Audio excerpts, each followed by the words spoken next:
This is Rowena Dooley asking Sol citizens to report for duty.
Welcome, welcome, welcome. Greetings and salutations.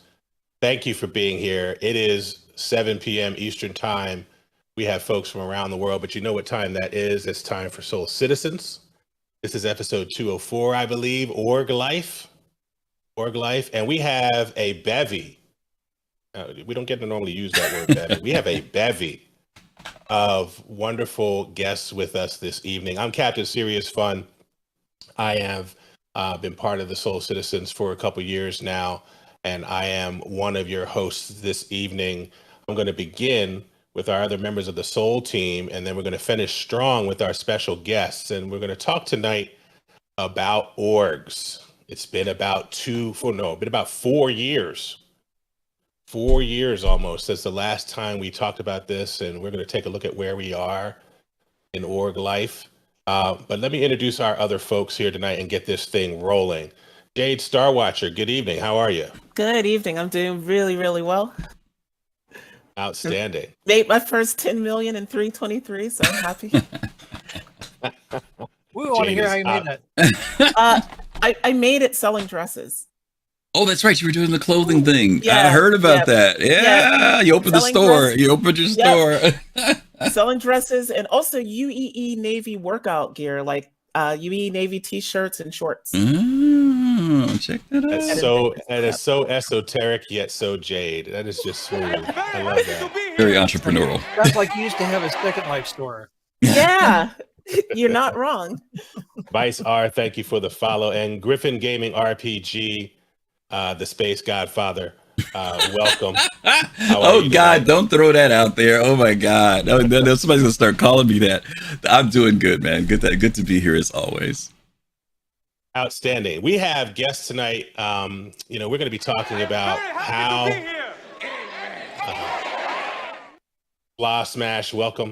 We're going to be talking a bit about how org life is, how it's been, what it is today, and what it might be tomorrow.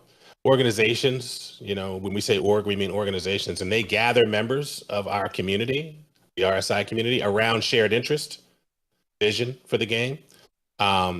You can always browse the organization hub for your perfect org, create your own right away, or check out some of the orgs that are featured here tonight. Organizations get their own public page and their own private chat rooms. And of course, we expect many features to be coming in soon TM, right? But let's talk about our wonderful guests this evening. I'm going to start with Togy. What Togy, how up? are you? Introduce I'm yourself. Tell them a little fantastic. bit about who you are. I am Togy, the one and only. I am the co-commander of a pirate org called Overkill, very aptly named. And thank you for that spectacular intro. Outstanding. Great to have you here this evening. Oni and Xillius. Could you start, and Xillius, could you finish? Tell a little bit about who you are. Of course. I am Onidrem. I am the leader of Black Star, along with Soul, my 2IC. We're an org that does a little bit of everything, but we mainly focus on having fun as a community and encouraging people to follow what they like to do and empower them to do so. Very, very cool. Very cool. Thank you for being here. We really appreciate that. And last but never least, Jorunn, tell them who you are. I am Jorunn. I am initially the Bar Citizen guy, but I am also the founder of Jump Club, which is the primary organization for owners of 890 Jumps since December of 2016, and then also one of the leaders and founders of the Yacht Club, which is not only a show that we do every Wednesday night on Twitch, talking about the development of the project and the weekly news and events, but also an organization that's very active. We founded in the early 2019, also as an offshoot of the Jump Club. Outstanding. Outstanding. Cap, can I ask a favor? Yes. I didn't know we were going to start from the end going forward, so I wasn't ready for Overkill. So I don't want to make them feel left out. So I just want to show their stuff real quick because that's their motto. Let's put it up. Yeah, I just didn't want to leave them out. I thought we were going to start with the 890s, so forgive me. But Griff was like, I laid it out left to right. And you're from America. I love you for using that quote. You are my new favorite person. Okay, I just wanted to make sure that I did get their props up for them. That's all. Okay. That's outstanding. I love that. That's great. We're going to take this moment and thank you all for being here. We appreciate you all in the chat. Never forget that when you click down onto your channel points, it only takes one channel point to put in a viewer question, right? And so we work hard to try and create some space at the end of the evening for Q&A. But you got to put some skin in the game, but only one channel point. It's all good, right? It's all good. So don't forget that you can do that with the channel points down below and put your viewer question in, and we'll seek to get to those at the end of the evening. I'm going to come back to you, Jorunn, to talk a little bit more about specifically 890 Jump Club. A brief intro about your org. Who are you? What do you do? How long you've been around? That type of stuff. Right now? Or are you coming back around later? Yes, right now. Oh, okay. I wasn't sure if you were meeting now. So I joined Star Citizen in September of 2015, which is a very long time ago for some people, but not nearly as long as some others who've been around since the very beginning. Joined when the Persistent Universe launched. We had Fort Olisar, we had Covalix, we had Korea Station, and that's all we had. We had the Tessa Bannister missions, and I really didn't know Tessa. Sorry, go ahead. Tessa, our first love, Tessa. Oh, how I miss her. I didn't really have any idea who Chris Roberts was, although I had played Wing Commander way back when it first came out. I hadn't really been a part of other MMOs. I came from Second Life and had been playing MechWarrior Online. I saw some videos on these cool looking spaceships, like, oh, I think that looks cool.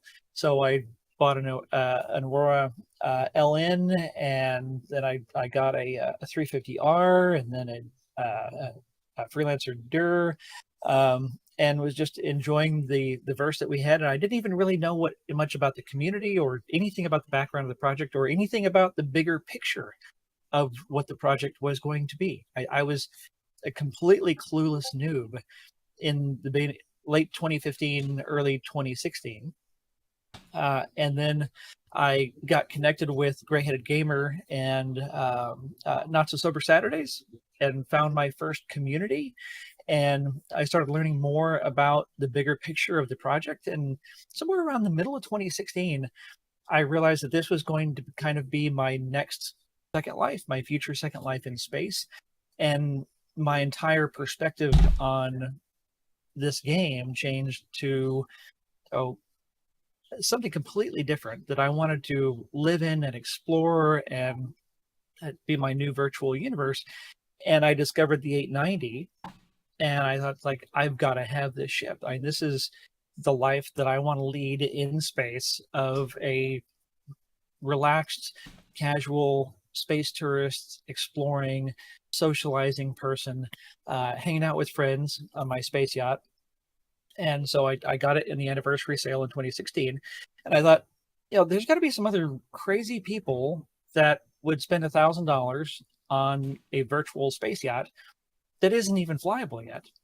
And so I started a Discord after I'd started Bar Citizen. So I'd already been involved in the community from Bar Citizen, International Bar Citizens organization, kind of growing that already. And so then I thought, okay, I'll do a Discord, and found a few people that owned 890 Jumps, and it's like, they're kind of crazy dreamer space nerds like me.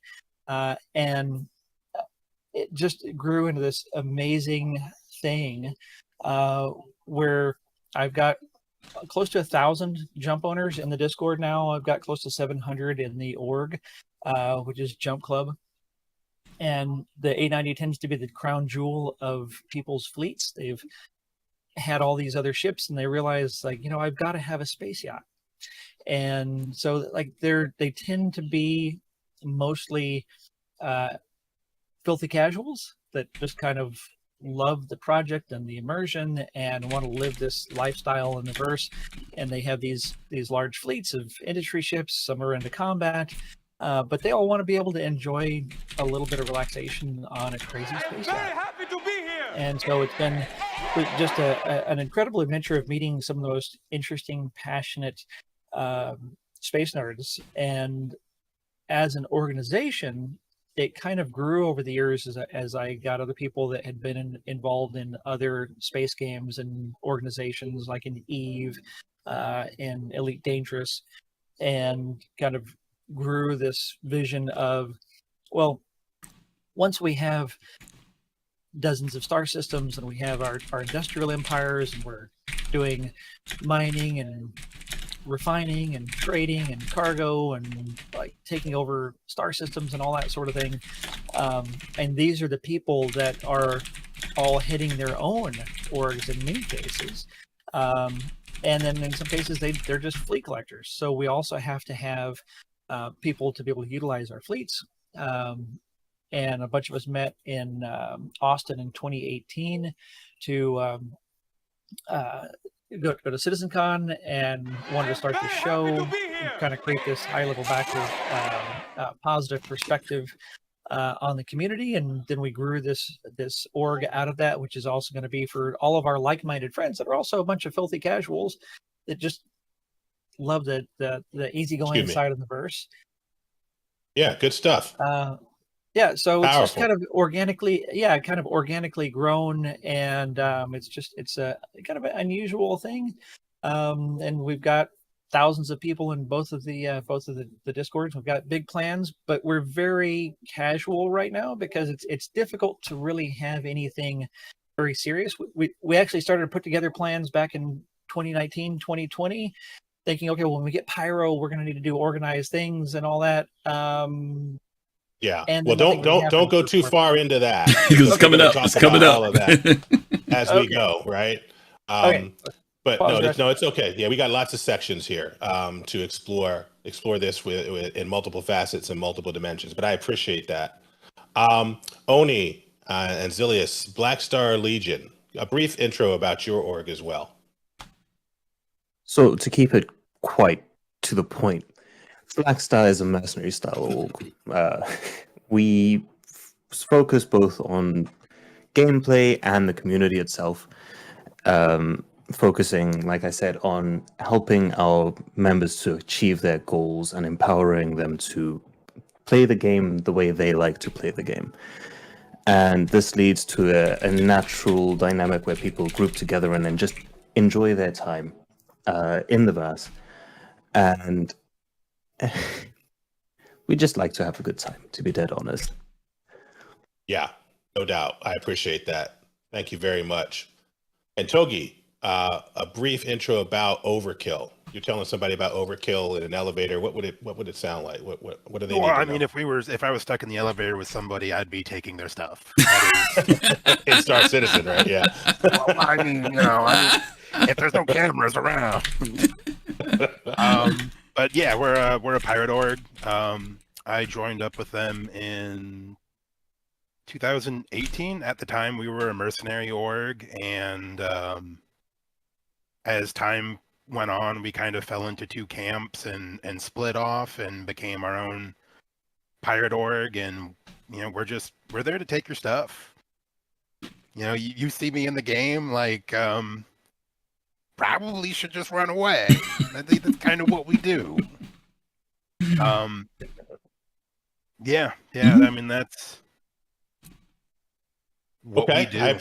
I appreciate that. Good stuff. Good stuff. I'm gonna ask you to come back a little bit to this idea of how you express what the organization is across what's available right now on the RSI website. So, for example, when you put your org up, you've got to sort of talk about the org type or the role you want the org to play in the universe. And some of the language that you all have used isn't necessarily captured directly in the archetypes that are on the site. So you got to fit it in there. And it's just, really quickly, the archetypes that are available on the site are organization, right? Which is sort of a generic nondescript archetype. Corporation, which, obviously a for-profit business entity. PMC, or private military company, which, can focus on a lot of different things, or escorting cargo runs, hunting for pirates, helping the UEE take on the Van Duel or Xenothreat a la CDF. Faith, a faith-based organizations that have come together for a single cause or under a single banner. A syndicate, which is a common interest group that operates on the edges or outside of the law. And then just a club, right? A group of individuals with common primary interests and activities. So, you put this organization up on the RSI website. Which of these archetypes did you choose, and how much did it fit into your vision? Did you see yourself sitting across a couple of those boxes, and was it difficult to choose? Let's start with Oni and Xillius. What org type are you, and how was that process of selecting one of those types? Sure, I can take it. I guess it's a little bit of both, more like along the lines, the general purpose org, and also primarily leaning on the mercenary side, like the PMC kind of stuff. That's just mostly where our gameplay just naturally originated from. We started off working out together at Jumptown, and we decided to come together. Had some creative differences, split off, wanted to do things our own way, and then the rest just kind of fell into place. So I definitely think like a general purpose org where everyone is welcome, and then inside of that, kind of having our own small little areas that we mostly do our gameplay with. Would say that suffices. Yeah, cool. And Jorunn, where does 890 Jump Club fit, and what did you pick, and why did you pick it? I picked Club. It was pretty apropos, even though it had a larger vision, but it's really a social club to start off with. Yeah, very cool. And Togy, Overkill, but there is no direct archetype of pirate org, right? So yeah, what'd you select? We picked Syndicate. I actually just had to look that up. So you picked me last because I had no idea before that. And yeah, it doesn't quite fit. It makes us seem a lot more organized than we are. So if maybe in the section about things that they could improve, maybe we can talk a little bit about that there. Okay. And you know, Oh, you can I ask you, talked a Cap? little Cap, bit. Cap, can I ask you a question? Are you in an org? Who, me? Yeah, you. Yeah, I'm in a pretty cool org. Okay, I'm in a pretty cool org. you just leave me and Jade out like we not in no orgs and nothing, you know. I'm like, you done forgot all about us. I'm sorry. You all need to jump in. I was emphasizing our guests. I understand. That's okay. I apologize. For each of these sections, let's give an opportunity for Griff and Jay to talk a little bit about that.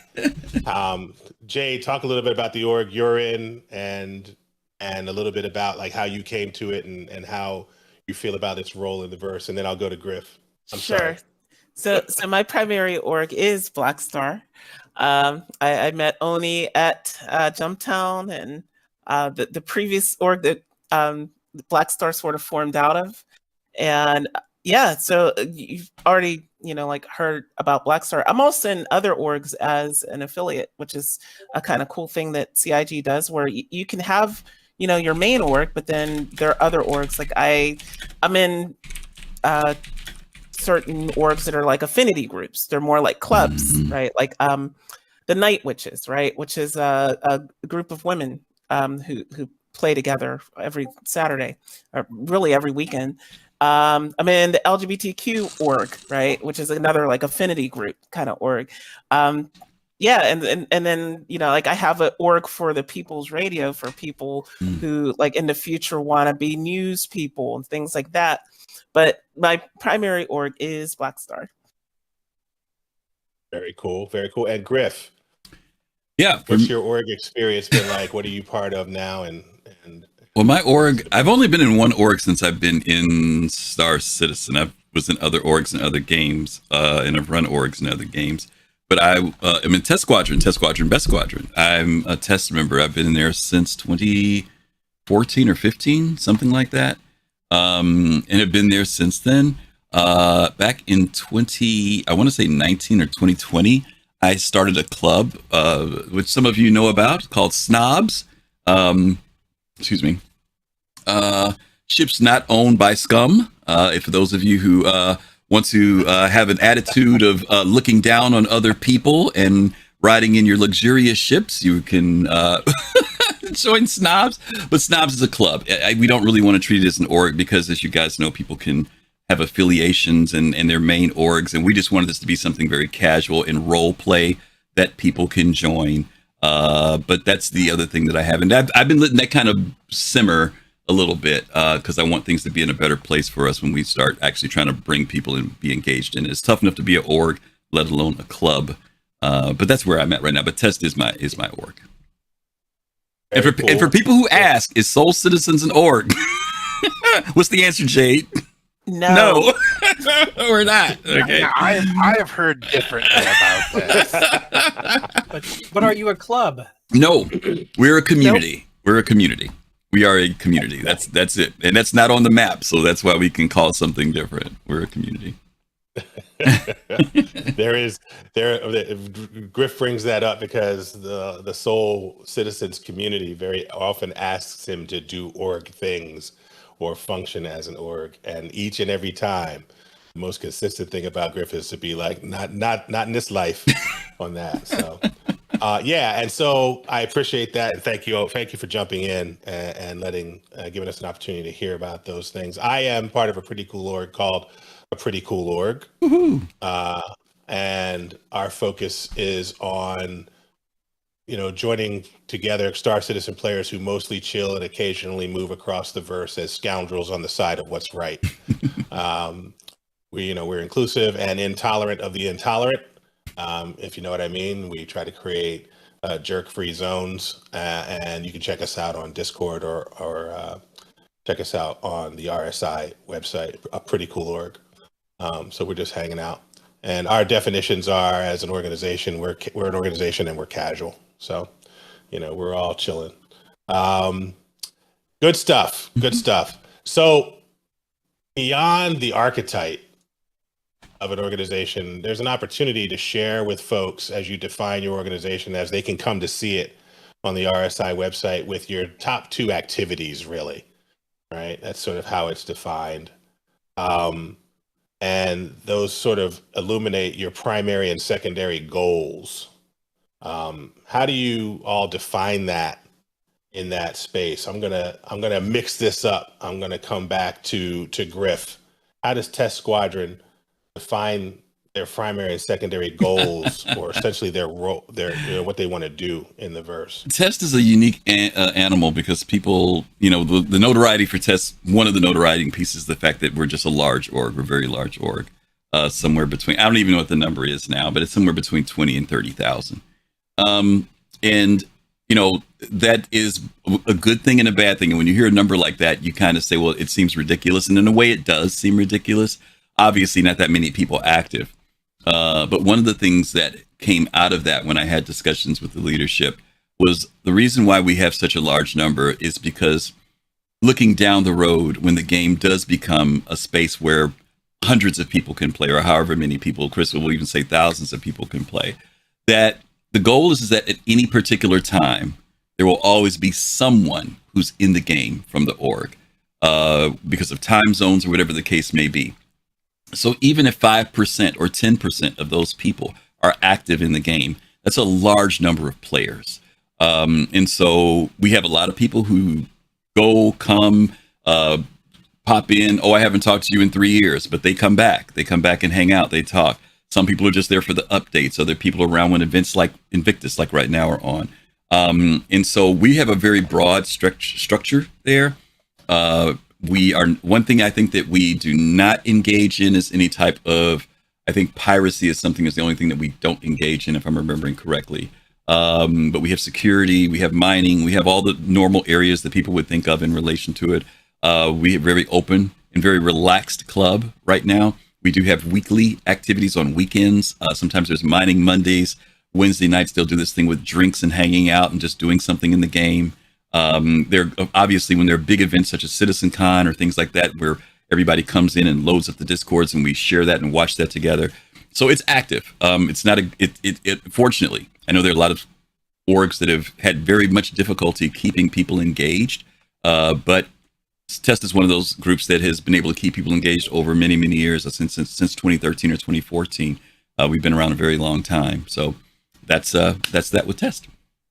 Very cool. And Jorunn, 890 Jump Club, when you lay out your primary and secondary activities, your sort of commitment, what shows up on the site for people and what does it mean? Yeah, I think we're into a lot of non-combat focused things, although we all like a little bit of combat here and there. Exploration, industry, mining, cargo hauling, eventual control of territory and industrial resources. Really, just kind of casual, a little bit of everything. Yeah, I get that, because that's sort of how we're trying to define Pretty Cool Org, is the same way. We have down as our primary activity freelancing, our secondary activity is exploration. But guess what? I have no idea what that means when I say exploration. The least understood and most interested at the same time in the entire project. Right. So I know what I mean, right? But I don't know if when we end up with what Chris Roberts means, that'll stay the same thing. Jade, Oni, Xillius, how have you all dealt with this in terms of declaring a primary and secondary activity for people to be able to see, and does that mostly capture what you're trying to do, or are you crossing some of these lines? Would you like to take this one, Jade? Or do you want me to take it? I think you should take it. All right. So, as we said, Black Star's mostly a combat-orientated org, right? So we do everything from the basic PvE, bunkers, raids on Orison, all that kind of thing, to the more niche security jobs like for XGR and stuff like that. Which is also very interesting because that ties into another large part of our org, which people don't actually talk about very much, which is racing. We have our own racing team that we support, and we supply them ships and go to their racing days and all of that. And we actually have the top rated racing team on SCR at the moment as well. Very proud of our boys. Nice. So, Blackstar, when we are a combat org, we do split off into other things as well, be it industry, racing. We haven't discovered what exploration is yet, so can't tell you that one. Yeah, no, I appreciate you saying that, and we'll come back to this later in terms of recommendations, difficulties, benefits. But you can't list racing as a primary activity. No. Right? Category doesn't exist. So obviously, I think that's a relatively straightforward one to ask CIG to think about. Togy, Overkill. What do you all list as your primary and secondary activities in terms of how you define your roles? Is it piracy and piracy? I had to look this one up. Piracy and smuggling, apparently. Smuggling. Yes. I didn't know. I haven't seen us smuggle anything yet. We might have to start, smuggling organs, maybe. You've been smuggling copian. You've been hunting copian. That's some smuggling stuff that you can do. Yeah. Can I turn those noses into drugs? Yeah, there you go. Grind them up. But really, like, if I had to pick two, I would say that it's piracy and tomfoolery. Okay. Yeah.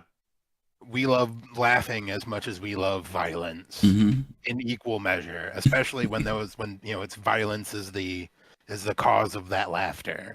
That is the best thing. There's no point eating if you can't play with your food. That is hilarious. Togy, let's stay with you as we think about the person who comes into Star Citizen and is looking for an org or asks you about an org or comes across Overkill. What's your recruitment process look like?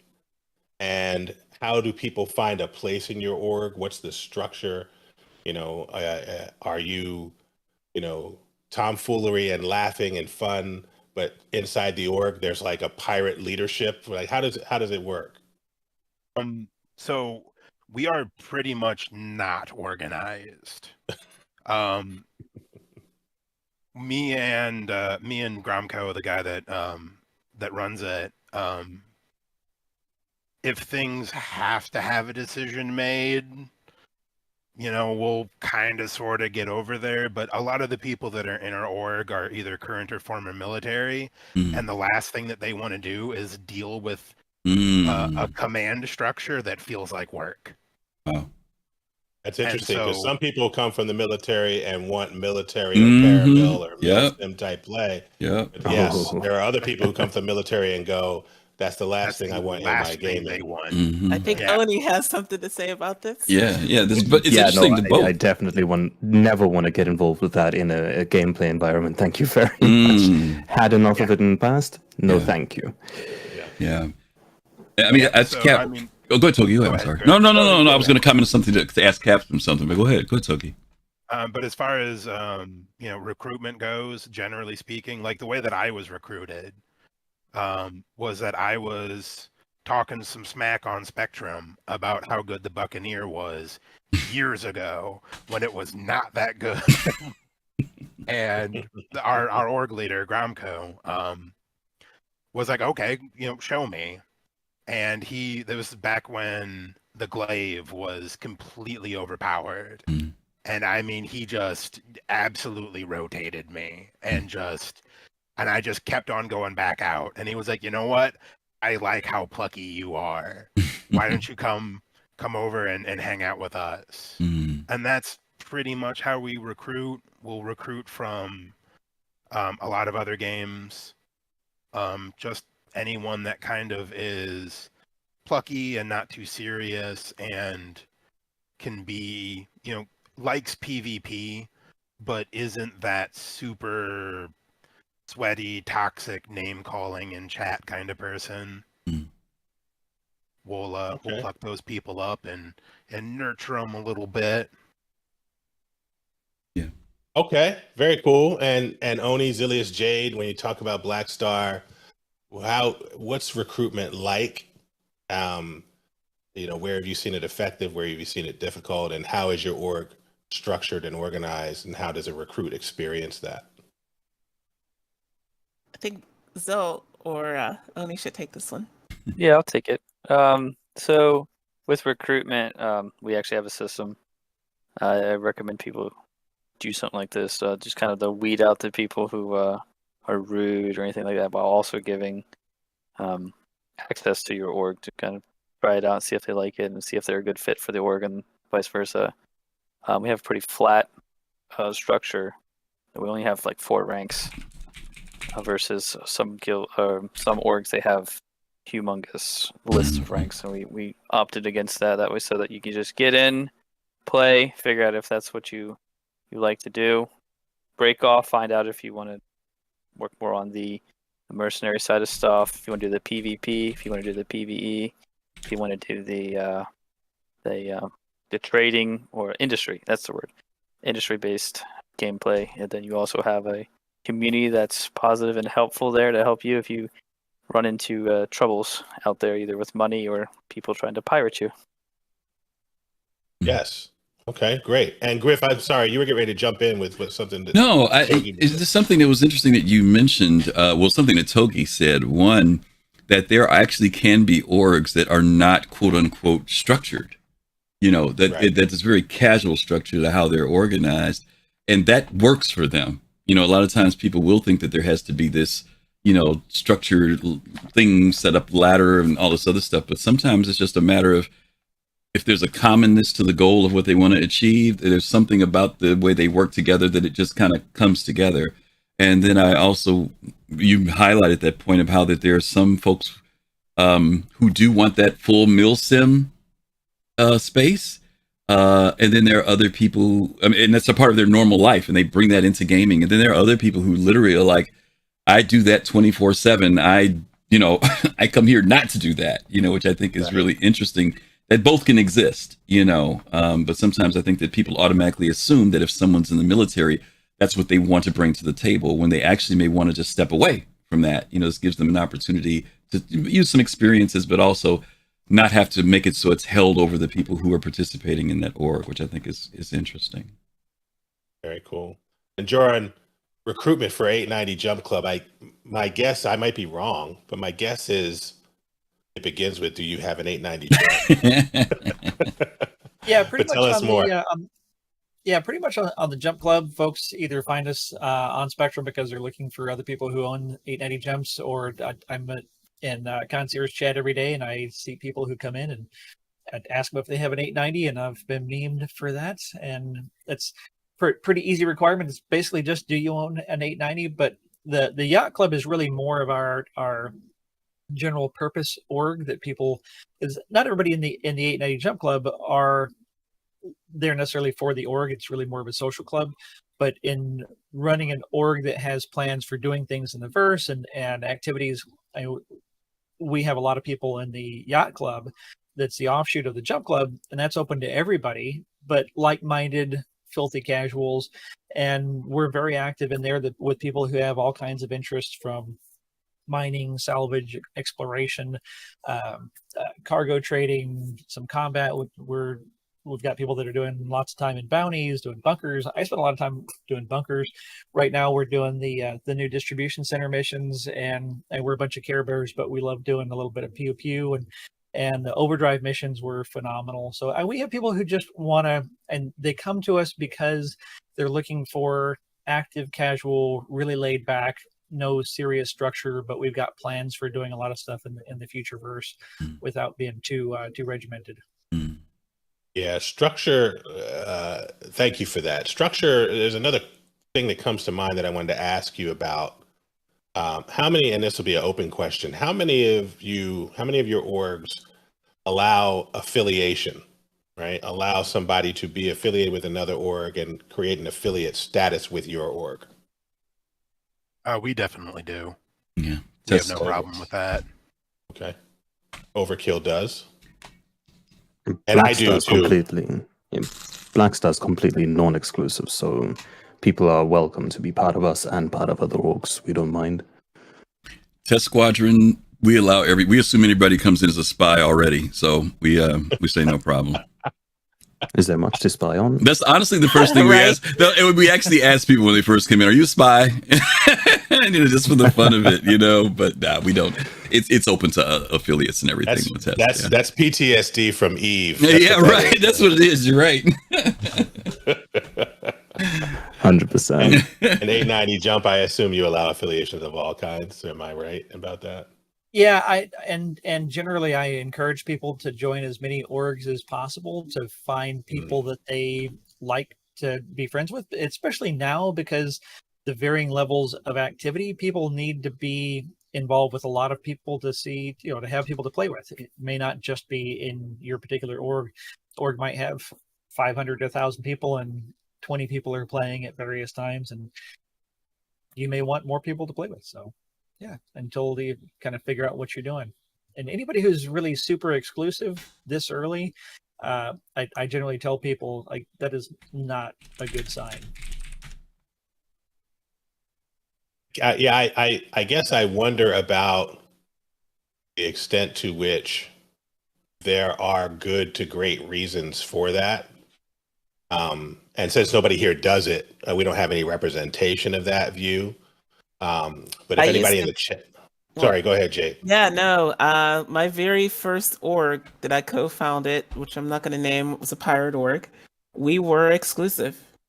And this was like 2016, 2017. So there was way less game then than there is now, right? Mm-hmm. And as a result, I mean, because it was so exclusive, I feel like they lost a lot of people, through the course. They looked at it as, well, they're just not hardcore enough, right? Mm-hmm. But I feel that kind of mentality, especially when, the game's still being developed, probably limits the growth and possibilities that you can do as far, and not even just growth, but just active players, right? Mm-hmm. Regular active players on a regular basis. Mm-hmm.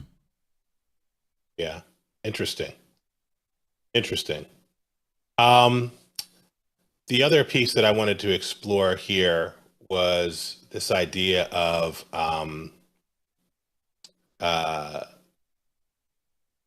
when we talk about recruitment, and Oni hinted at this in terms of fit. Have you all rejected people from your organization as part of the recruitment process?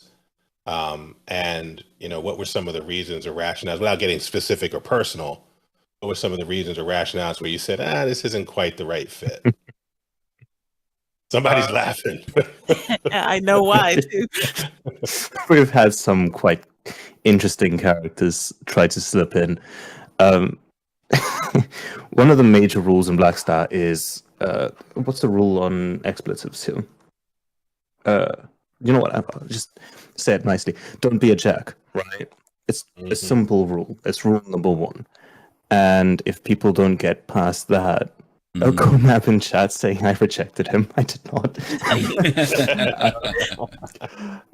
You get some individuals that just don't play well with others, right? Be it a difference in opinion or a different way of seeing what is good manners and being rude. And sometimes those individuals don't even understand that they're actually being abrasive. Mm-hmm. And sometimes you just have to remove them from the situation, unfortunately.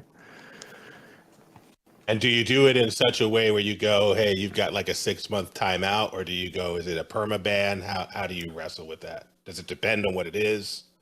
It generally depends on how major the offense is, right? Because posting open hate is obviously a straight up ban, right? But if it's a minor offense, you pull the person aside, have a chat with them, tell them, listen, this is not okay. If they do it again, you give them an actual warning and tell them, listen, next time you do this, you're out. And then if they do it a third time, they are gone with little to no chance of coming back.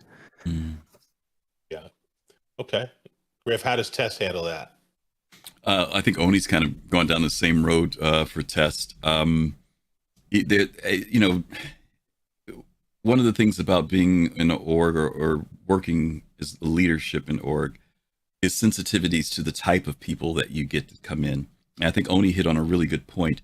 There are some people who honestly, they genuinely may not be aware of how they interact is disruptive within a group. It could be the way they interact with other people. It could be a joke that they make.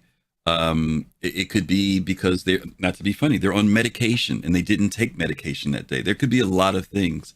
Now, sometimes there are things that are blatant and people come in and do something that definitely is against the org rules and they're listed.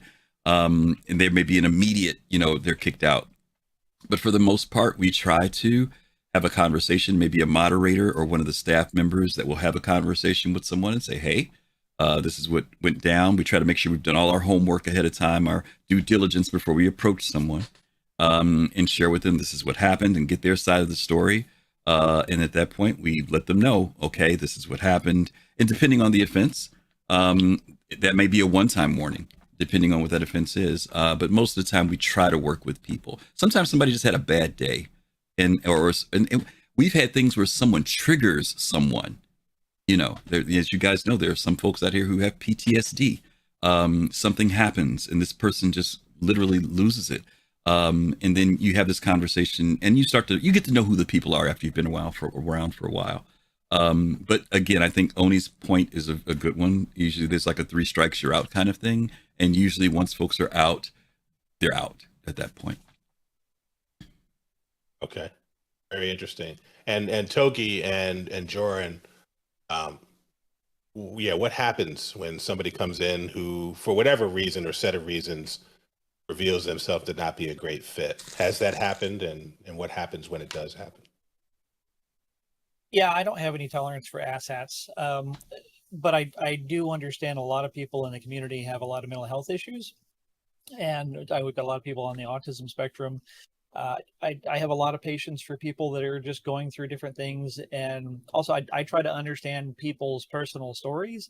And I think one of the biggest challenges with managing people in an organization is when you have people that may just be a little abrasive to other people, but they're not intending to be, and managing those kind of interpersonal frictions is one of those challenges where the people aren't necessarily breaking any kind of rules or anything like that. They're just being annoying, or they're having a bad day, or who knows what.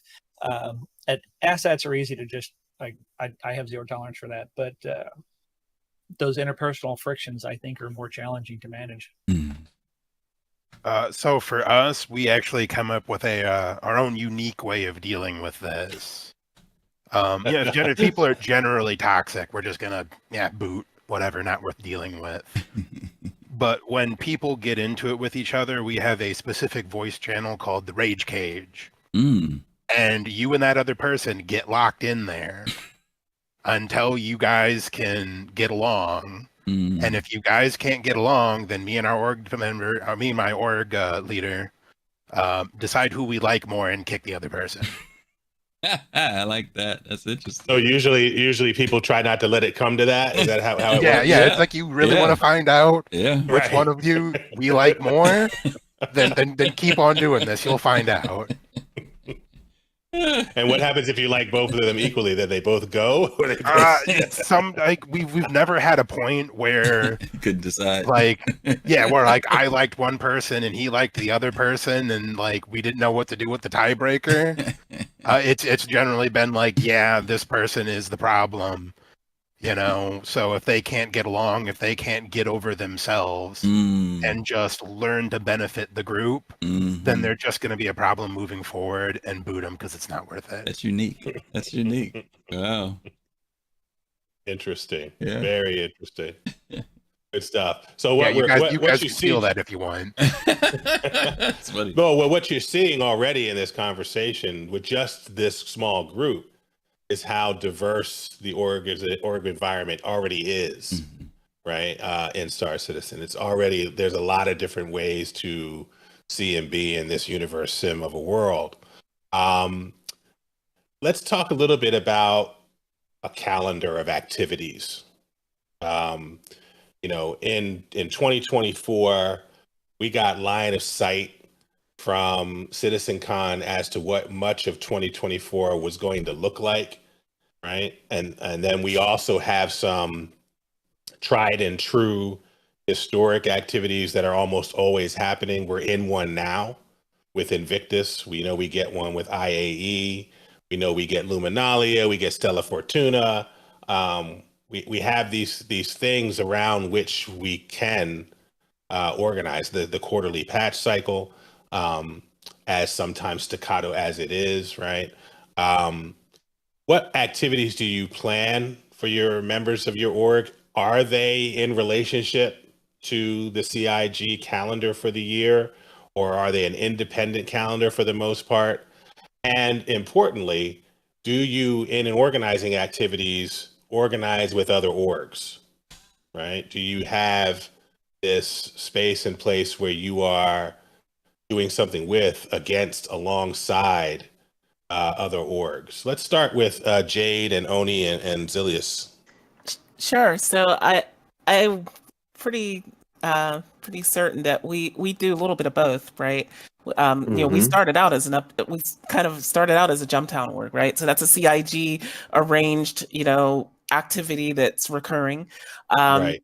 But it comes and goes with their schedule. Yes, right. Exactly. But we quickly expanded beyond that, and you know, we have our own activities. But I will say this: one of the things that I am most proud of Black Star is that with CIG's activities, we've been pretty successful. I mean, how many golden tickets that we get? We have 100 members, by the way, around 100 members. How many golden tickets we get out of that? We got 3. Yep. And then in the the platinum tickets. We got 3 platinum tickets. Yeah, we got 3 platinum tickets. And then the Idris event, the Capture the Idris event. We were on Idris, 4 times? Yeah. For an org our size, you know, like it just shows the kind of dedication and commitment a lot quality, of our Yeah. I'll hand it over to Oni and Zil. Well, Jade, you've killed it, but I'd like to go back to the racing again, because that's also activity that doesn't get shown enough. And there's regular events running in there as well with XGR and Unzia. And we try to push our racers to take part in that. I mean, they don't even need a push, they just do it on their own. And there's weekly, bi-weekly events where they go out, they do their races, podium finishes get real life prizes, and they have an actual leadership board with world records on there. It's just been reset as well, with the change in the flight model to master modes and all that. Very, very interesting to watch. We actually have our own section as well for the Black Star Underground, which we'll be hosting our own race pretty soon. Very interesting. And Black Star, do you engage with other orgs in the verse, org to org, with some of these activities? Or does it remain individuals within the orgs doing things, or how does that work? For the most part, we stay individual. We work with others when necessary, but that doesn't happen too often, since our community is extremely close-knit, right? And when we group up for activities, we are anywhere from 20 to 30 people strong. We don't necessarily need other people, because it's going to sound like I'm putting a feather in my own cap, but we have extremely competent individuals, which leads to us not really needing to rely on others to get things done. No, I can speak to that quiet as it's kept, because before I was CaptainSeriousSFun, I was Big Black Gaming, and Jade was like, "Come into Black Star Legion," and I did. And my first couple days in there, the competence around not only the ability, this was just combat training, right? But the competence not only around the ability, but the actual ability to instruct others on how to increase their ability was, 5-star, 3 Michelin stars, however you want to do it, 10 out of 10, just mwah, right? That was my experience. CaptainSeriousSFun is a different personality, a different identity with his own org, but Big Black Gaming will say nothing but positive things about Black Star. I will say that. Thank you. I still remember those. Yeah, it was scary how much I found out that I didn't know. You should definitely pop by again. We're starting up new classes pretty soon for Master Mode flights. You're always welcome over in Black Star. I appreciate that. Jorunn, activities for 890 Jump Club and other orgs in the verse, do you engage with them as an org? Not so much with other orgs. We have a lot of people that participate in some of the racing events. We've got a lot of people that like racing. Me and Ariana participated in the Anzir Racing luxury division, flying 890s. We had a lot of people flying 600s and 400s in that. Just as an org, yacht club, and jump club, we do a lot of small events during the week. People play together. Saturday nights has kind of traditionally been our group nights, and Overdrive was just tremendous for just bringing people out. So many people wanted to get the F7A token, but also just the opportunity to do this big multi-stage event that CIG put together for us. We were running 25, 35 people every Saturday night, and then multiple smaller events during the week. It was just phenomenal. After been a little dormant for the past couple of years, doing a little shenanigans here and there, and a little of this and that. But it's been a long, slow time waiting for bigger stuff. We love doing the Siege of Orisons, the Xeno threats, that sort of thing. We don't really do Jumptown very much. We're not real PvP oriented. But now that we've got the distribution centers in and other stuff, we're doing so much more. It's been great to really see things coming together that we've been looking forward to for so long. Cool, very cool. Togy. So not really with other orgs in Star Citizen. We do have a couple of orgs that we run other games with, and our activities in Star Citizen are the definition of ad hoc and sort of at the drop of the hat, and it kind of waxes and wanes as stuff happens in game. A patch is out, some people are going to be in game, and then it kind of peters out as the patch gets older. But we do generally, maybe every other weekend, end up in Arena Commander. We like doing Gun Rush and Team Elimination and that kind of stuff in Arena Commander. Interesting. And Griff with Test. Yeah, as I mentioned earlier, Test does have some scheduled events. We've done flight training on weekends, obviously, because for quite a few people, that's the best time to get them to come in and practice things like that. Then there are evening sessions that go on, and particularly on Mondays and Wednesdays, there's some group gatherings that take place pretty much weekly. Test is kind of funny. There's like a group of people that are just kind of there all the time. That's the only way I can describe it. You'll see these familiar names and faces there daily, and then there's new faces that pop in, obviously, when things like a patch comes out, something like that. But yeah, plenty of activities. We have done some things in the past with some other orgs, but not consistently. And as far as community events, Testas has been participating in I think the last couple of Daymar rallies, we've had teams in there. And so it's a little tough. And I'm sure many of the organizers here can talk about the fact of a game that's in development and trying to find ways to keep people engaged and connected. And I think it's a lot better now these days because of quarterly drops, where back in the day there was just this randomness, and obviously some people get burned out, some people move on, some people it's real life things that happen. Trying to maintain communication. A lot of orgs have come and gone over the years, and it takes a lot of work. I commend all these people who are here today, because I think everyone here can probably say that it's one thing to manage activities, it's another thing to manage people, and you often find yourself putting way more time in managing people sometimes than managing activities. But there are those are the things that Test does do on a fairly regular basis. Very interesting. Thank you for that. Let me ask an open question here really quickly before we go on to our next category. And we've stayed pretty much on time here, which is great. Oh, Cap, first you mind if we stop for yes. a commercial break? I'm sorry, top of the hour. I'm sorry, I forgot to mention let's that. do it. Can we do that? Top of the hour, yes. Okay, we just got a 1-minute commercial break, folks. We will do that, and then we will be right back. So hang Everybody hydrate, check your posture. For those of you that are subscribed, you can still hear us yakety yak. And thank you for your subscription. Other people may be seeing a Hyundai commercial or something. Who knows what they're seeing? This is true. But I will also say to subscribers, don't forget to use those channel points if you have a question. We definitely want your Q&A at the end of the show for anything that you want to know from folks that are here. 30 seconds. 30 seconds. All right, where's the key grip and the best boy grip? Let's make sure the lighting is straight. You know, and we'll have to do this after we come back with these thank yous for folks that are stepping up. We really very much appreciate you. 5 seconds.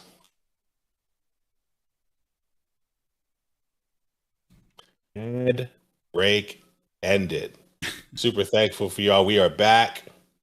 I want to make sure we say thank you for the follow to Kenzo Reba and for the subscription from Pramster.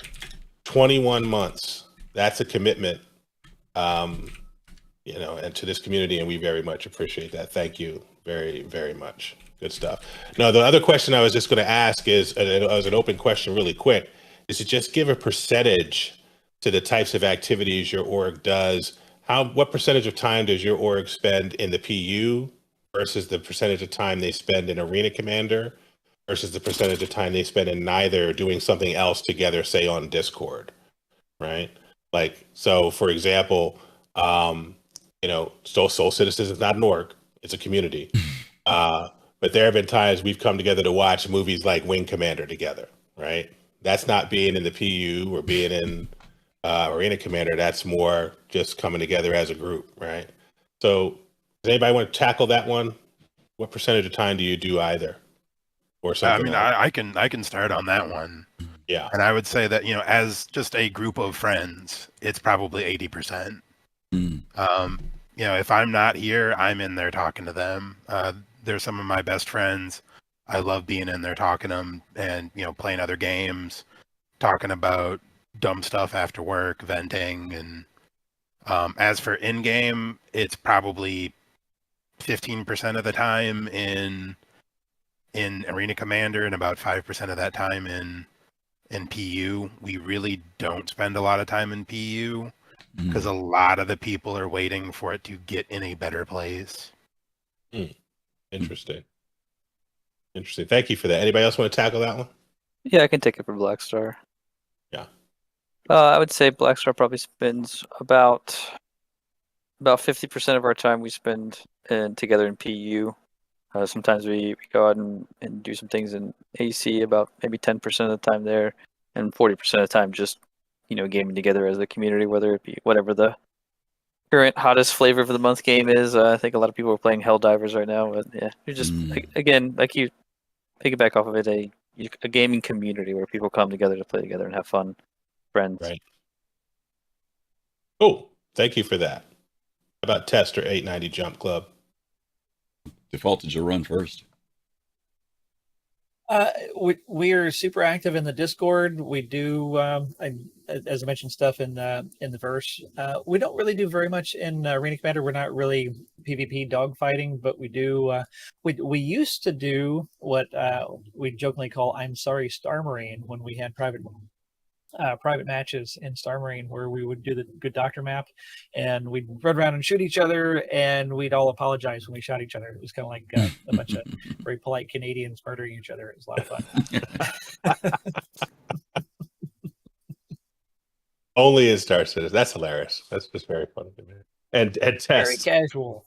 Yeah, Test. Boy, I'd say in the PU, 60% of the time. Maybe 30%, 20% of the time.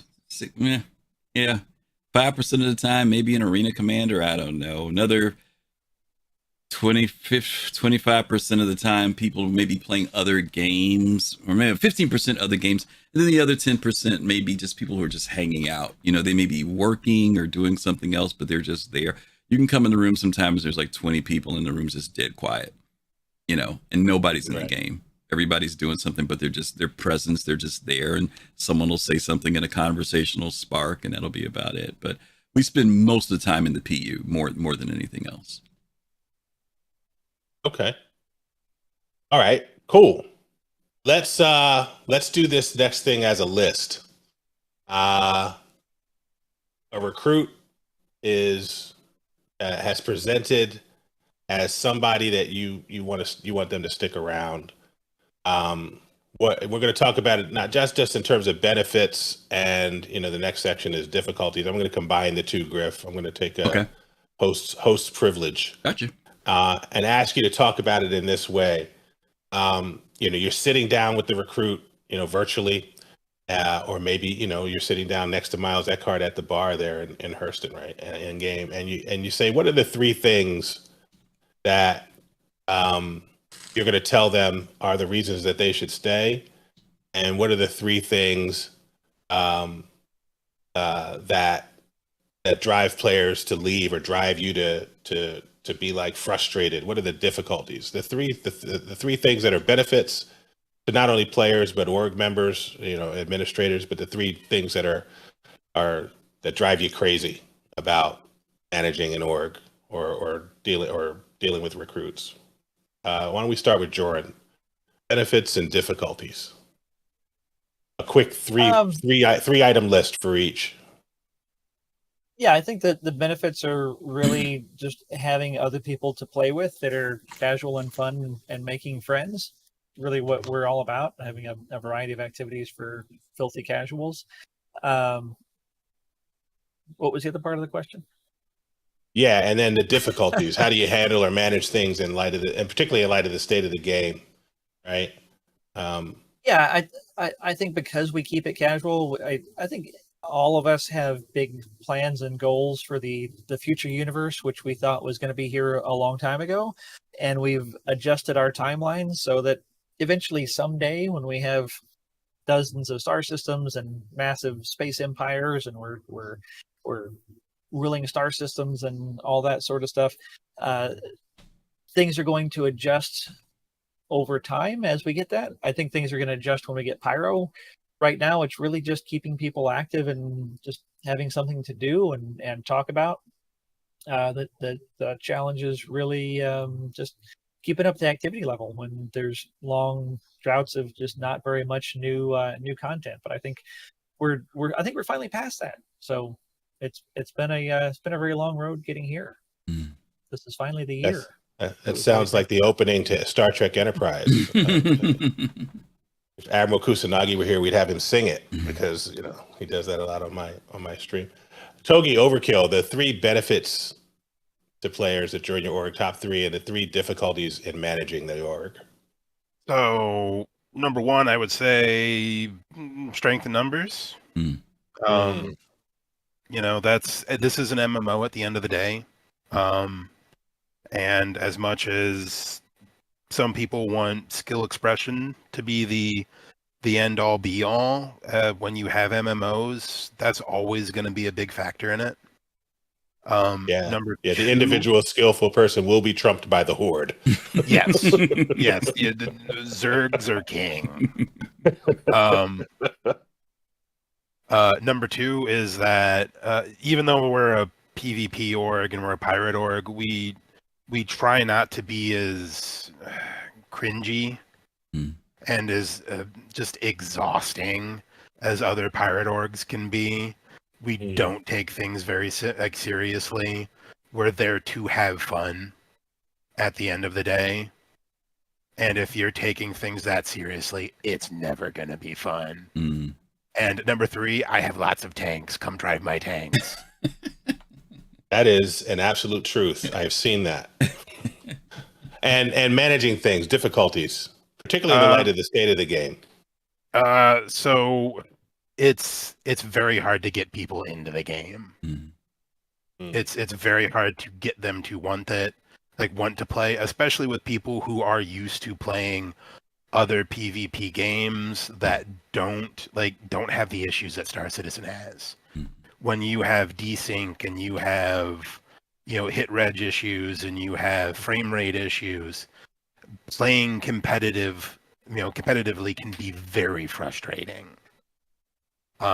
Especially in a game that has the kind of startup lag to actually doing something that Star Citizen has. We call that preparation. Yep. And that's number 2, is trying to get people to actually prepare to be playing the game. Just, oh my God, it's exhausting. It drives me up a wall. It's like, oh, I've got to go get this, and I've got to go get that, and I've got to go get this. And I'm just like, wow, why did you not do this an hour ago? What have you been doing? Oh, I was standing around in my hab waiting for you. Why? And then just dealing with egos. And that's always going to be a part of working within an org, working within a group, that you can never really escape, and you can only find unique ways like our rage cage to try to deal with it.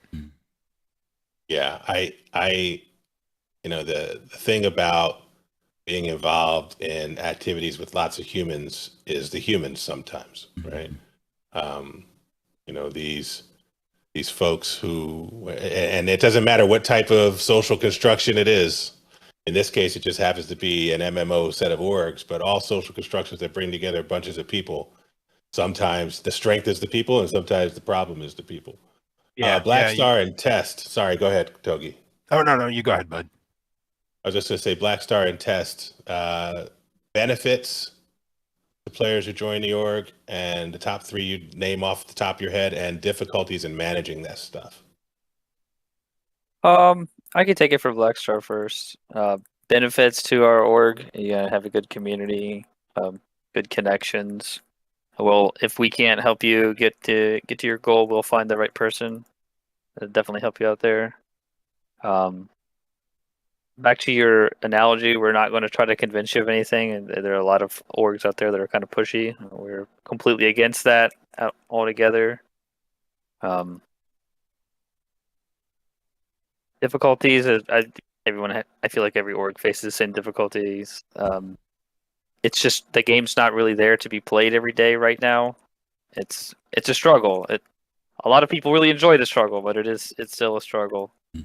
And trying to keep community engagement, so we try to find good activities, strong activities, help people get money and find out exactly what they want to do. I think that covers everything. I absolutely feel that, because I have made it clear, in multiple media, that I am here for the journey day to day, right? I'm not waiting for the end game to decide to enjoy myself. I'm trying to enjoy myself every day, but that doesn't mean that every day is the same. There are some days when the game's crashing on me 6 times in a row and taking me to desktop that it's not as enjoyable as it is other days, right? Test and Griff. Boy, what are the benefits? We're extremely funny bunch of people. I mean, in the sense of humorous, a good environment. People are very supportive. If you come in and you don't know the game, people will take the time to, go into a different room with you, help you navigate learning things. You can ask questions. The consistency in the sense of that usually there's almost always somebody around. I don't think more than 30 minutes can go by and you'd see like every channel empty. Somebody's usually around that you get to talk to. We've got a lot of regulars, people who've been there for years, literally. The demographic is very big, from people in their 70s to people in their 20s, early 20s. So there are a lot of great benefits there. That's very helpful in that sense. And the other benefit is that we have variety of people who play from casual to people who are virtually hardcore, very serious about the game. And a lot of people that will help you, especially like at periods like this when Invictus comes up and you're a new person coming in, and there's just, if you've been around a long time, we've kind of learned everything over the years. But sometimes something as simple as a workaround that we don't even think about can be very frustrating to somebody who's new in the game. And so people are very helpful with getting people to, what might take 3 hours to learn, someone sits there with you for 20 minutes or 30 minutes and helps you get there. So I think that's great. The difficulties, obviously an org of that scale and size, tracking, keeping up with people, trying to coordinate things can be very tough. You'll get people who come in with great ideas for something that they want to do. They're energized, they're feeling excited, but we've been around long enough to know that it's very difficult to sustain that. And They'll come in and it might last a week, 2 weeks, 3 weeks, 4 weeks. And about the 6th week, when nobody's coming or no one wants to show up or no one wants to participate, they get very frustrated. They take it personally, but that's just the cycle because of the state of the game. It's just very difficult to keep people engaged in the game that's in development, even if it's your favorite thing that you enjoy doing, because mining can be great this patch and next patch it could suck. And so it makes it very difficult. That's as far as I'll say as far as difficulties go, other than the fact of just people. One of the things I noticed that when the game comes out, when there's a patch, when there's an event, personalities drop down in the sense of issues, because everyone's focused on a common focus and a common goal at that point. Everybody's there to get in and enjoy the game. But then when you're toward the tail end of a patch and you're waiting on the next one, we're thinking about what did someone do or what's going on in their life, and those things start to rise up, and someone says something to get someone upset, because that's kind of like the lull period. But you've been around long enough to see that cycle just goes up and down, and we just learned how to navigate that. So but that's about all I would say about any negatives. Yeah, very good.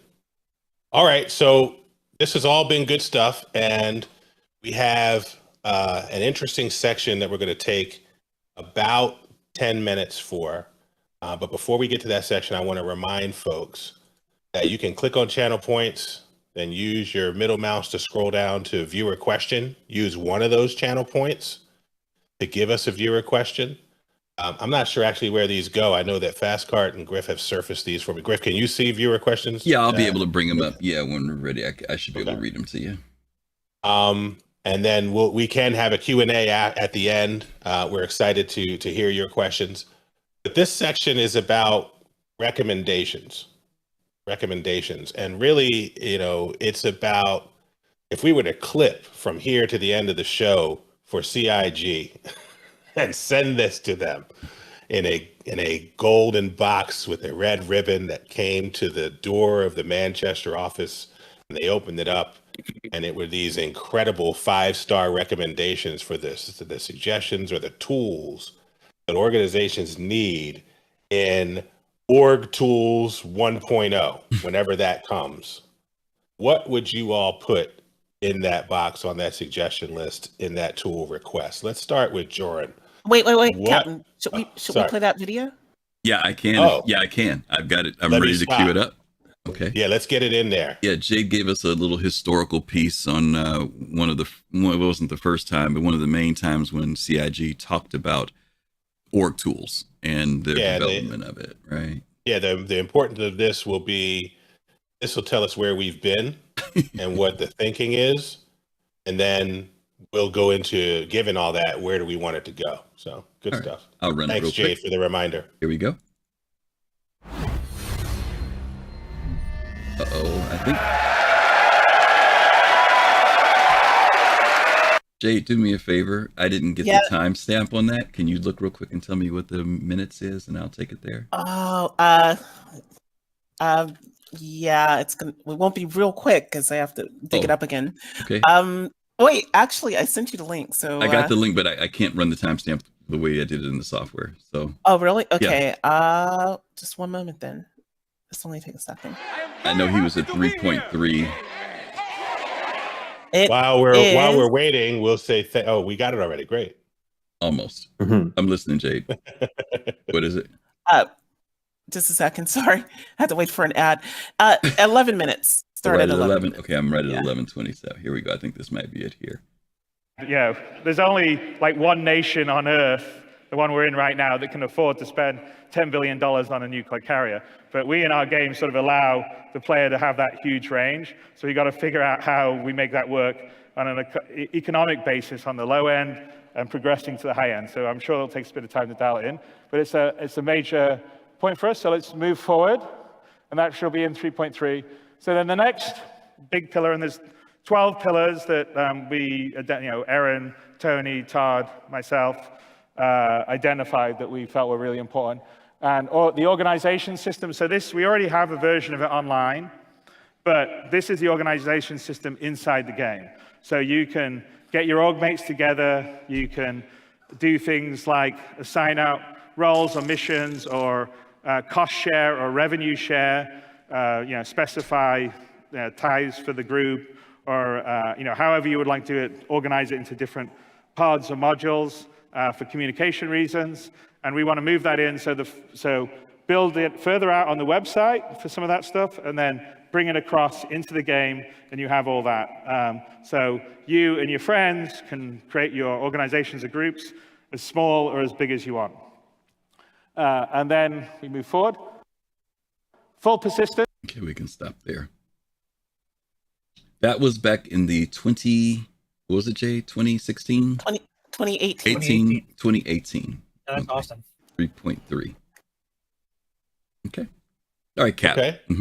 Very good. So, and I thank Jade for that, because that gives us a sense of,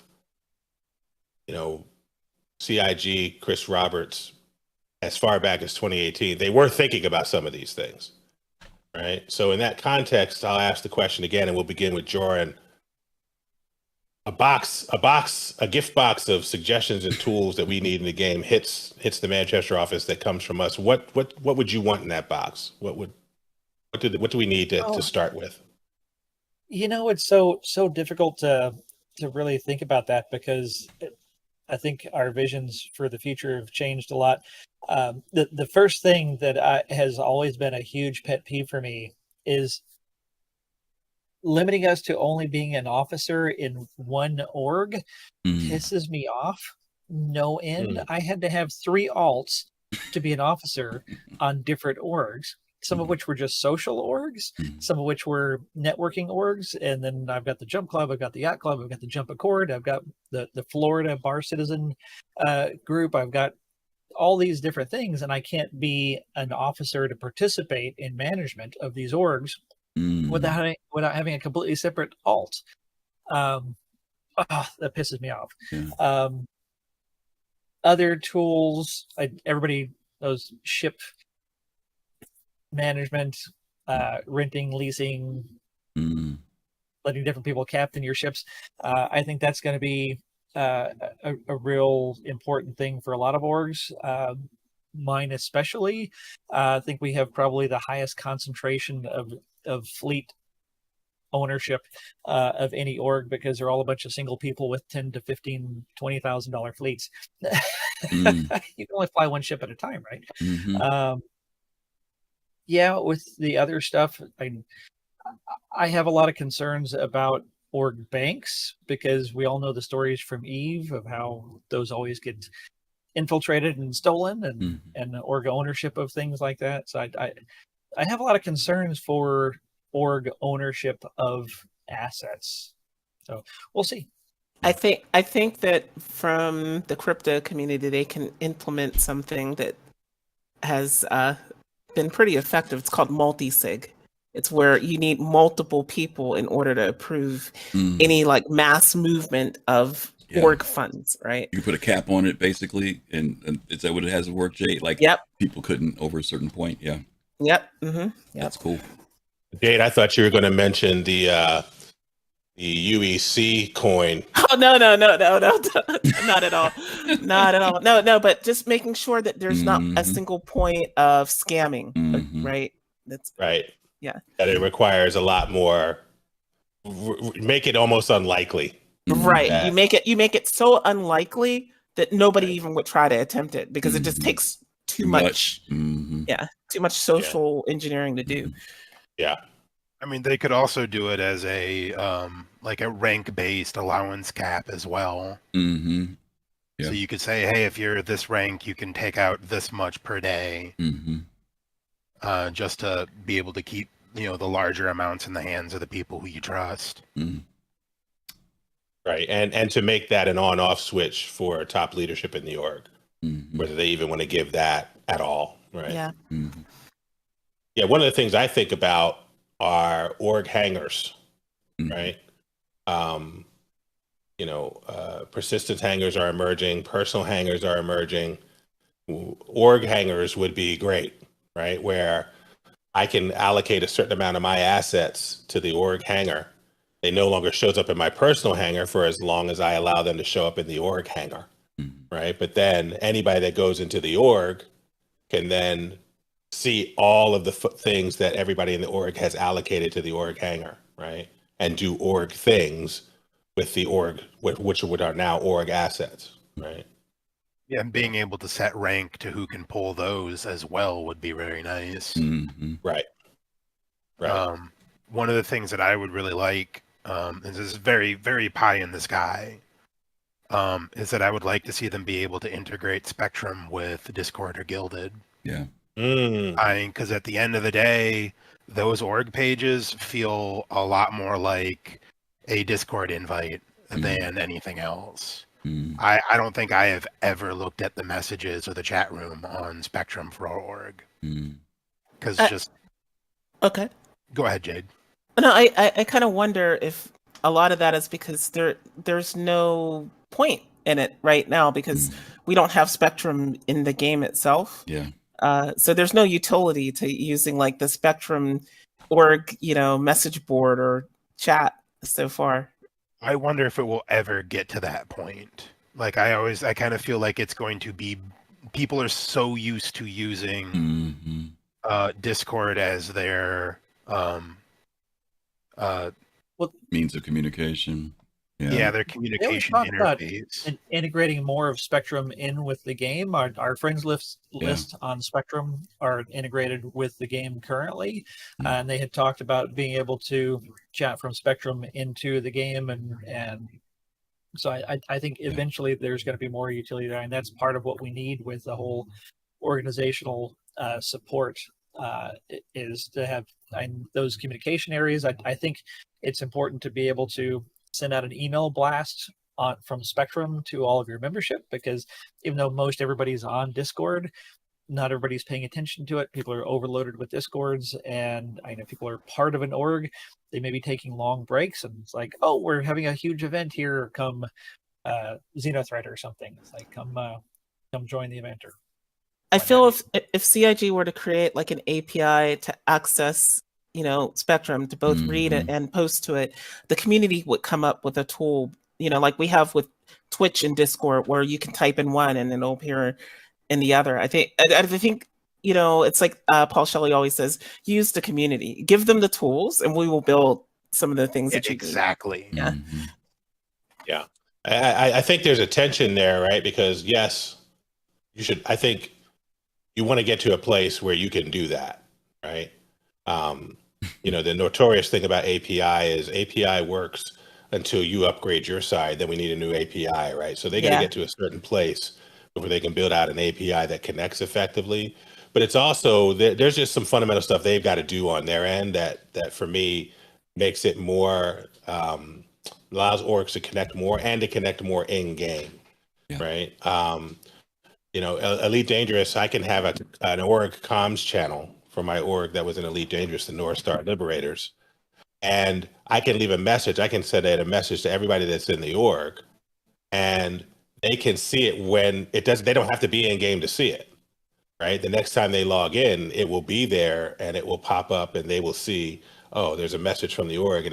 So I know that as people log in, I'm catching them, that type of thing. I'd love to see something like that as well. Black Star, Oni, and Xillius, we haven't heard from you all. What's burning a hole in your org tool pocket that you just have to have from this as we approach this?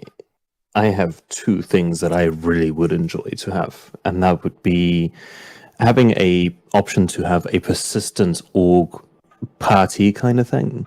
So where you don't have to log in every time and invite everyone to a party and it constantly having to be made and destroyed. But instead of that, you have your org, which will constantly show, and then you have the option of partying up apart from that, and maybe have the names a different color or whatever, customizable, preferably. The other thing is being able to create multiple voice channels that you can keybind to different buttons that you can use at the same time. Something like Armor Reforger, where you could have multiple voice channels that would be linked via a specific frequency, and you could keybind that, and you could have up to like 10 channels that you could talk on for better intercommunication within an operation or something like that. So you could have your leadership on different steps and then have different groups apart from that at the same time. Yeah, absolutely. Just for better management. Right. Yeah. You can have command and control that can descend across all channels, but you can keep infantry on one channel. You can keep, air superiority on another channel. And then, that'd be great. All that stuff is outstanding. I would love to see that as well. You're getting munched. Thank you for the follow. Hey, Thank you very much. You're getting munched. Thank you for the follow. Outstanding. So I want to make sure that anything that's popped up in anybody's head as a last recommendation, they want to make sure they get out to the community and out on this conversation. Yeah, I want to give you one last. I wanted to toss in just you guys. They've mentioned some of them, and I was thinking about something Togy said. There are people still on Mumble, not just Discord and Gilded, TeamSpeak. The question becomes, what does CIG create that literally motivates them to move over to another system? I want them to have something that's integrated.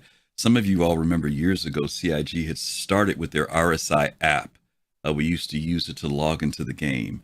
And I kept hoping that they were going to expand on that tool in some form so that we could use it to look at Spectrum, because they'd always said that Spectrum, or the design around Spectrum and the website, was supposed to be like this integrated aspect of something that we'd be able to take to our mobile phone in real life, be able to use in game, as you mentioned, Cap.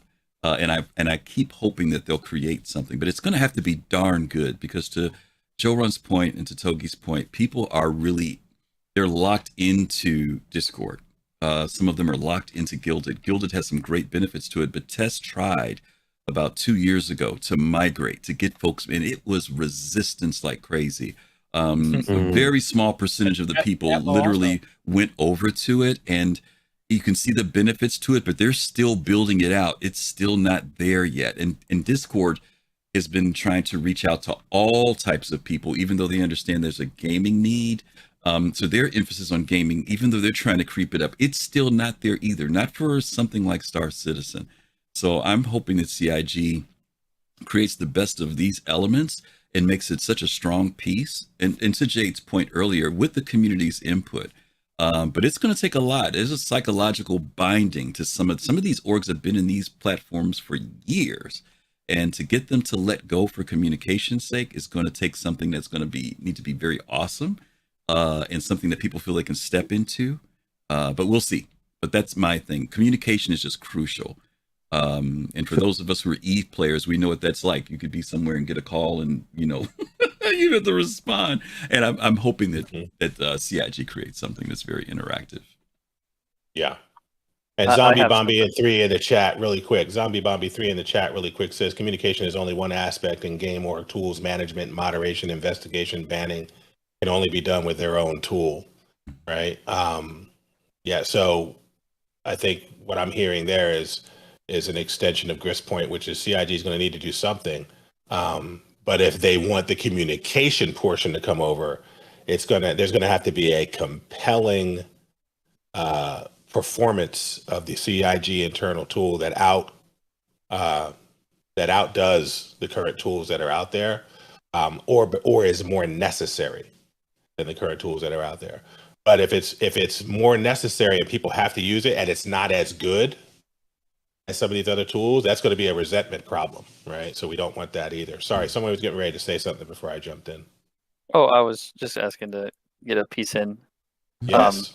My 2 cents for wrapping up a little box for CIG, and I think everyone here has fantastic ideas, but they're more kind of on the grand scale of things, sort of, right?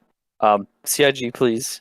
Can we just have a little org tag next to our name when we're looking in the sky at all the fighters, so we don't need to IFF with names? Or maybe can we invite people to orgs in game, please? That would be awesome. Tiniest little things. It would be right? cool. Yeah, that would be cool. That would be great. Yeah. It's good to finish on that one. That one's outstanding because that's hyper practical and something we could use every single day, like right now. So yeah, absolutely.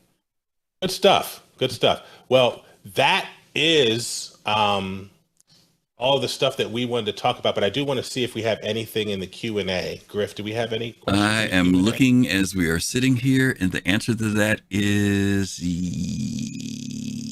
yes. We do. I can never pronounce this name, and you pronounce it so well. Let me put this in our group chat here, Cap, and you can say the name out loud, because you said it once before, and I chuckled when you did it because I just couldn't do it. And it's, you know how to pronounce that? You see it in the stream alerts. Oh, let me see here. I think I know who it is. You know who it is. You know how to pronounce it, Jade? Yeah, but yeah. Serious Fun could do it. Is it coddle? I can never do it. You see it, Cap? Or do I need to send it to you directly? You see here. I'll send it to you directly if you don't see it in the stream chat. Yes, yeah. How do you pronounce it? I just sent it to him. I'm not sure if I pronounced it correctly, but to me it is Ziotescado. Yeah, I sent it directly to you, Cap, in your DM. Oh, did we lose him? I think we lost. Looking to see. Oh, what's your? You don't see Sudakat. Cap, I DM'd you directly. Shoot his coddle. Yeah. Okay. Sudakat. That first part is a little bit like a shit. Okay. Shoot his coddle. Shoot his coddle. Okay. What kind of ships pirates really like to fight against because it's hard to beat it? Okay, so I think I'm going to pronounce this what he's saying. What kind of ships do pirates like to fight because they're very difficult to beat? Yeah, what are the challenges? What's the ship that's a tough one for pirates? Let's give that to Togy. So this is, oh man. So right now, with the way that the master mode's balancing and stuff is, anything that's larger than a Scorpius is pretty easy to range control. Your interceptor class fighters are going to be the absolute top of the list. They are oppressively good right now. The amount of advantage that being able to dictate how you take that fight because of your speed and your acceleration is really not something that many ships can deal with. All of your multi-crew ships, especially with the sniper mode, with precision mode, you can just snipe those turrets off. God, I hope they get rid of that. I to the end of the day, that if you give me a golden ticket right now to take one thing out of Star Citizen, that's what I'm taking. Okay. All right. Cool. Anybody else have thoughts on that? In their pirating dimension? Nope. Okay. And any other questions? Our next question is from Shimpasta. What is everyone's favorite ship personally, and your favorite ship for your org when you go out and do things with your org or ships? My answer is very quick for that. My favorite ship is the RSI Zeus CL, even though I haven't even flown it. You can see it behind me here. Right there. And my favorite ship for my org, I just got the other day. It's the RSI Polaris. I heard that was a capital ship. Yeah. It is.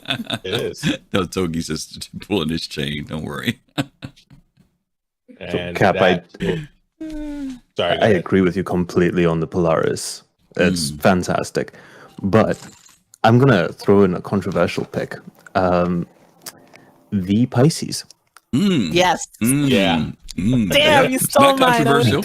Not What controversial. do you mean? It's been a favorite. That's true. The most useful ship. Absolutely. So paper now. Is it? But Like it it's still made fits up. in everywhere. It still Yeah. fits a bunch of stuff. You can literally do anything in it, and if you're just sneaky enough, it doesn't matter if you're paper because you just don't get hit. It's not a combat ship.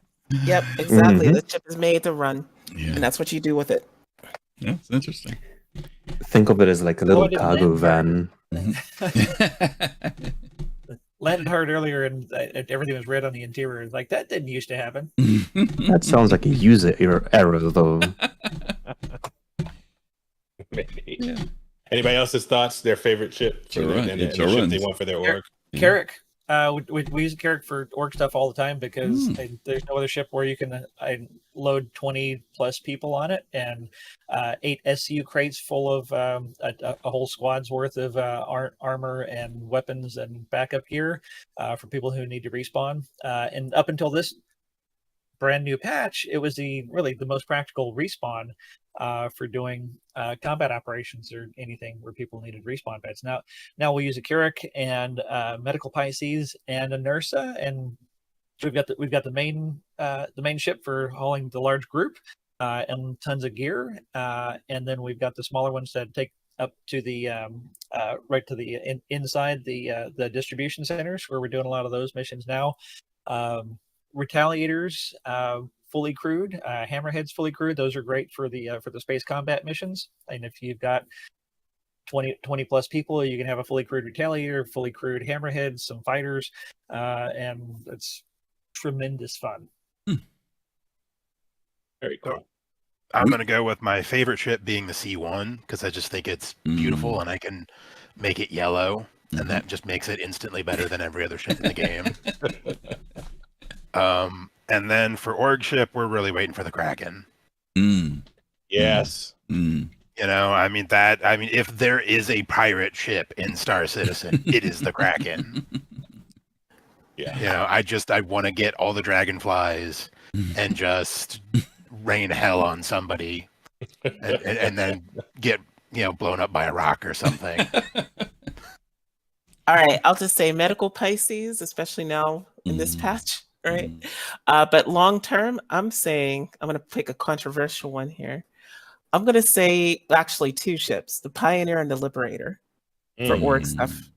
Because if you're going to put down roots, you know, build a base, build a town, the Pioneer, and then move all your light fighters, the Liberator.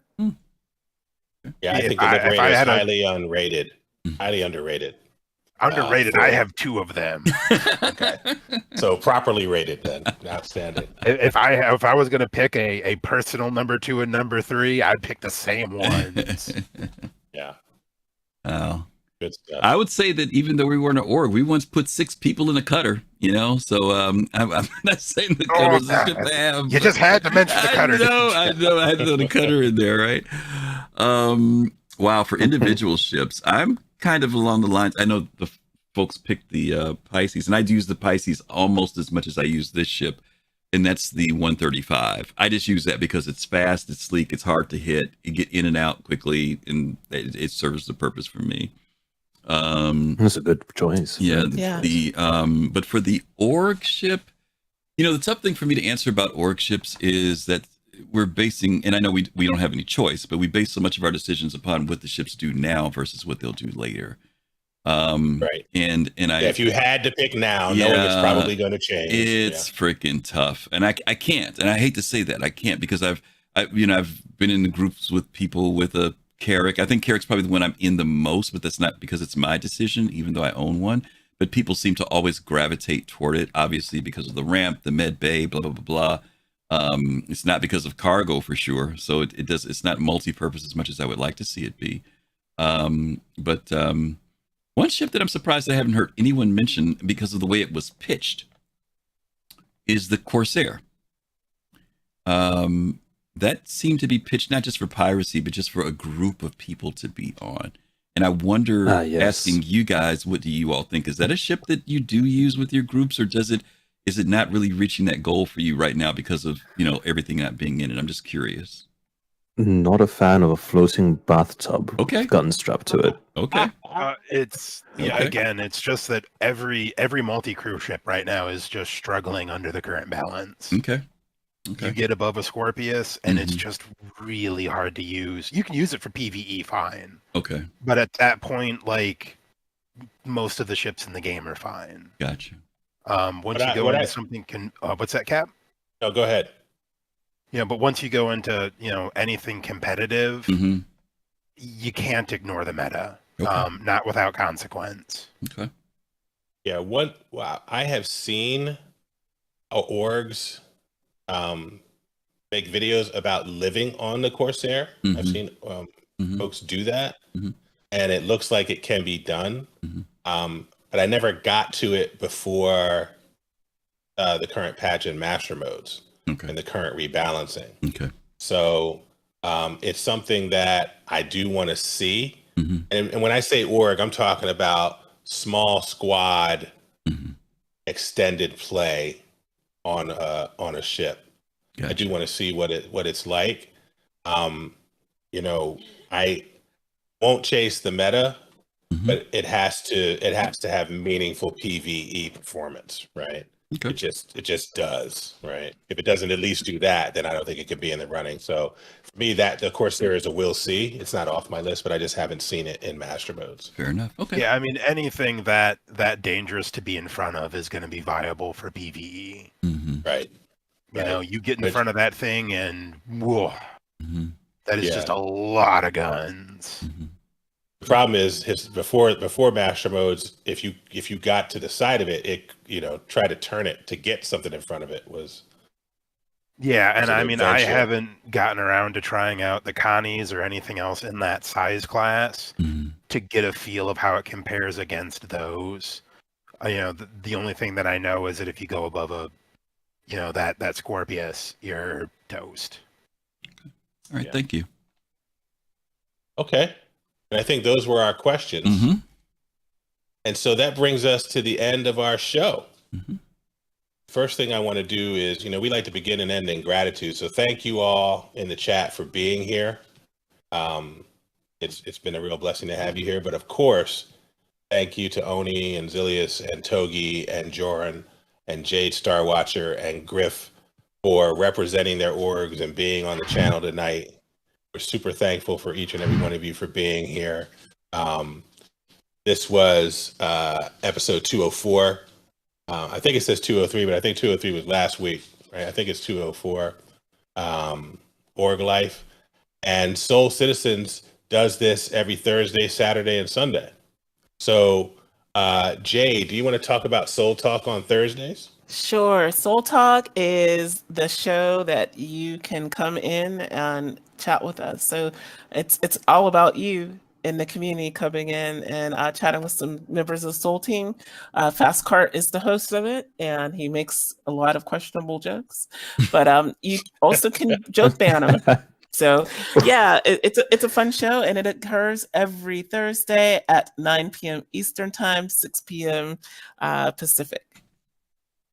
Outstanding. And I'll take Saturday at 2 p.m. We do a show called Soul Voices. This is hosted by GrifinGamingRPG. And this is where Griff takes a look at some of the discussions that have emerged across social media and some of the ideas he has around big questions in Soul Citizen.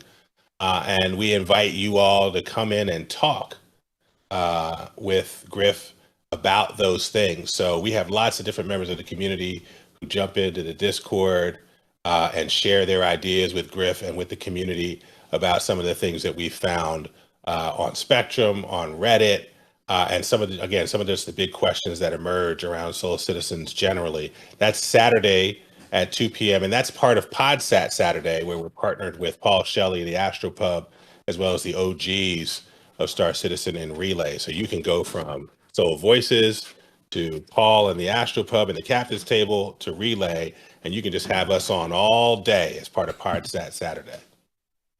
And then Griff, Sunday. Yeah, next Sunday, our annual wrap up for Invictus. We're going to be discussing all the cool things that happened this year and getting you guys thoughts, as well as hearing our thoughts about what CIG is presenting and the direction that seems like this development is going for 2024. New ships, stuff that's out there, ships, right? And anything else that CIG might pop out on us. We're going to be talking about what we see at ISC last week, ISC this week, and maybe some SCL stuff too. So that'll be next Sunday at 7 p.m. Eastern Time. Hope you guys can join us for that. Standing. Well, now we're going to raid somebody, and I believe we're going to raid Levangie Fan. That's correct. And if you all have not liked, followed, subscribed to Levangie Fan, please do so. He is an OG of space gaming. Pardon me real quick. Can we give everybody give a plug for their orgs, please, so where they can be found? I forgot to write that down. Yes, stick it in the chat. No, And no, for let them. those that are No, looking give them. No, our guests. Oh, our guests. Our guests. Yeah. Sorry. I thought you meant everybody. Really quick. Oni and Zill and Jade and Blackstar, where can you all be found? Jade, do you want to take this one? Oh, you take it. Alrighty. We're over on Spectrum and also on Discord. I can pop a link to us on Spectrum if you give me a second. And then our Discord link is in there as well. We are Blackstar Legion. Well, Blackstar. Legion is our ground forces segment. So pop on in and say hello. Outstanding. And Jorunn, 890 Jump Club, where can people find you? Well, if you have an 890 jump, then you can join the Jump Club. We're in the Discord. But for most everybody else, if you don't own an 890, we are the Yacht Club. Yacht Club is the org, and it's also Yacht Club BC in Discord. We're open to everybody. Just a social, fun group. And also on Wednesday nights, the Yacht Club show on Twitch. Mm-hmm. Yes, indeed. Great show. And Togy and Overkill, where can folks find you? You can find us on Spectrum. Just go into the org system and look for Overkill. I'm pretty sure we're the only one. Mm-hmm. If you're a pirate, and if you're not a pirate, we're right behind you. See you in Pyro. See you in Pyro, Togy. We'll meet at Jackson Swap. How about that? I'm ready for it. Hopefully, I can get good. I'm gonna hold you to that, Togy. Yeah, this is some org to org that we were talking about earlier. Outstanding. There you go. And Griff, Test Squadron. Test Squadron, Best Squadron. You guys can find us online at testsquadron.com. You can find us also on Spectrum. You can find us on the RSI website. You'll find Test Squadron everywhere. Black and yellow. Outstanding. And I'm in a pretty cool org. We're very small, but we're pretty cool. And we're found, I put it in the chat, we're found at robertspaceindustriescom/org/pretty cool. And we're also found at this eternal Discord channel. So you can come check us out, hang out, and you can be affiliated with other orgs and be affiliated with us like all the orgs this evening. Great stuff. Mm-hmm. Outstanding. Really appreciate each and every one of you being here. Thank you very much.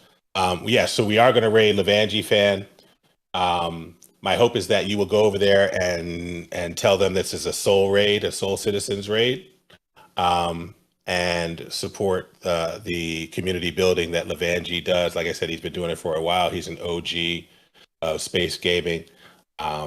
I was engaged with him with Elite Dangerous, and now I like the fact that he's come over to Star Citizen, and he's a big supporter of the project. So supporting him is supporting this ecosystem.